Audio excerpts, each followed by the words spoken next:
विधानसभा क्षेत्र के लोकप्रिय विधायक सम्माननीय श्री दीपचंद खेरिया जी, पंचायत समिति कोस्ट कासिम की प्रधान बहन डॉक्टर विनोद कुमारी जी, अंदाज सभी सरपंच साहिबान, ग्रामवासियों, बिरादरी के बुजुर्गों और नौजवान साथियों, अब से पहले जितनी तमाम बातें आपके सामने कही गई हैं, मैं उन बातों को कतई नहीं दोहराऊंगा। मेरा आपके बीच में आने का एक मकसद है कि वर्तमान राजनीतिक परिस्थितियां जो चल रही हैं, देश के या प्रदेश के जो हालात हैं, उन हालात से मुकाबला करने के लिए कोई नई जोत वर्तमान में राजनीतिक नहीं जलाई जा सकती। बहुत सारे दल तरह तरह की बातें आपके बीच में लेकर के आएंगे।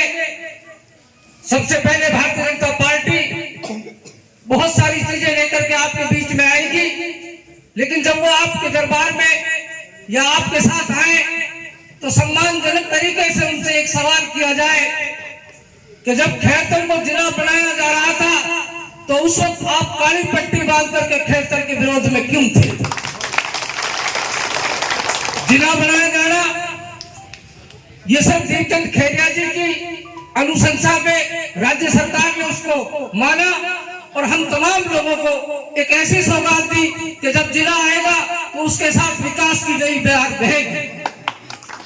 आप तमाम लोग जानते हैं कि दीपचंद खेरिया जी के बारे में अगर मैं कुछ कहने लगूं तो वो नाकाफी होगा, क्योंकि मैं मेवात से ताल्लुक रखता हूं और ये विधानसभा का चुनाव है।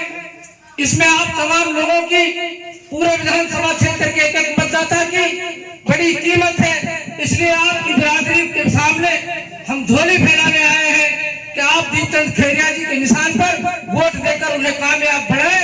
मैं आपको इस बिरादरी के बीच में कहता हूं, अगर ये जरूरत महसूस नहीं होती और खालिस मेवात के लोगों से काम चलता तो हम सम्माननीय श्री दीपचंद खेरिया जी को निर्विरोध विधायक बनाकर मेवात की तरफ से भेजते। और मैं ये बढ़ाव की बात नहीं कह रहा, पिछला कार्यकाल आप देख लीजिए, दीपचंद खेरिया जी आपके बीच में बैठे हैं। पंचायत समिति के चुनाव में जब भी इन्होंने कोई इच्छा जाहिर की, मेवात वो इलाका है कि इनको निर्विरोध बना करके मेवात में भेजा है। मेवात की मोहब्बत और मेवात के रिश्ते के बीच में, दीपचंद खेरिया जी के बीच में और मेवात के ताल्लुकात के बीच में किसी भी विद्वान साथी को मध्यस्थता की कोई आवश्यकता नहीं है। ये इनकी खुद की खूबी है कि एक एक आदमी को जानते हैं। मेरा आपके यहाँ पास आना, मैं एक बहुत बड़ी अपील आपके पास लेकर के आया हूँ। चूंकि तमाम साथी जो जिम्मेदार हैं वो हमें जानते हैं।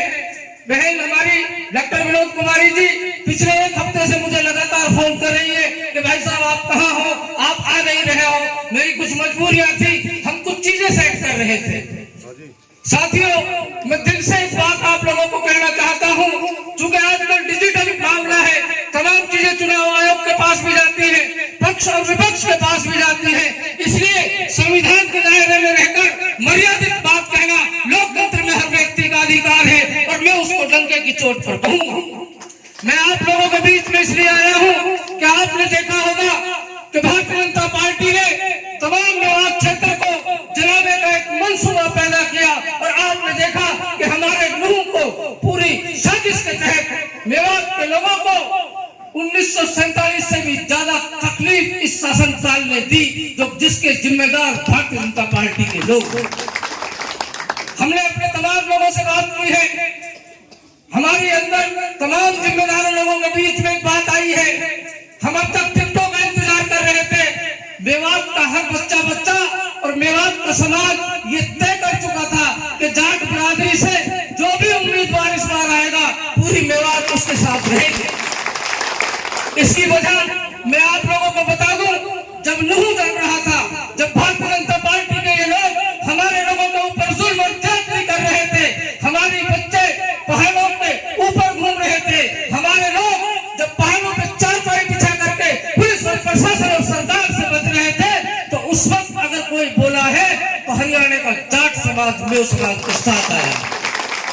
इसलिए ये हकीकत है कि इस बार चाहे राजनीतिक परिस्थितियां कुछ भी रही हो, कोई किसी भी दल से ताल्लुक रखता हो, कोई किसी भी पार्टी से ताल्लुक रखता हो, मेवात का बच्चा बच्चा जाट बिरादरी के साथ और दीपचंद खैरिया जी के साथ। अंत में मैं आप लोगों से ये कहना चाहता हूँ कि ये हमारे मान सम्मान और स्वाभिमान की लड़ाई है।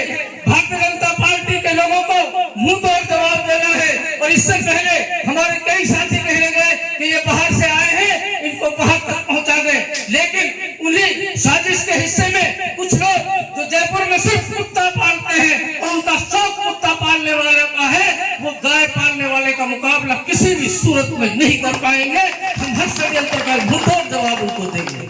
मैं आप तमाम लोगों से, नौजवान साथियों से, माताओं और बहनों से इस मंच के माध्यम से अपील करता हूं कि इस बार कोई चूक नहीं करनी है और आदरणीय श्री दीपचंद खैरिया जी को भारी बहुमत से जिता करके एक एक वोट देकर उनको कामयाब बनाना है। जय हिंद, जय भीम, जय भारत। दोस्तों, सबसे पहले हमारी खबर देखने के लिए सब्सक्राइब कीजिए मेवात आज तक चैनल को और साथ में दबाइए बेल आइकन।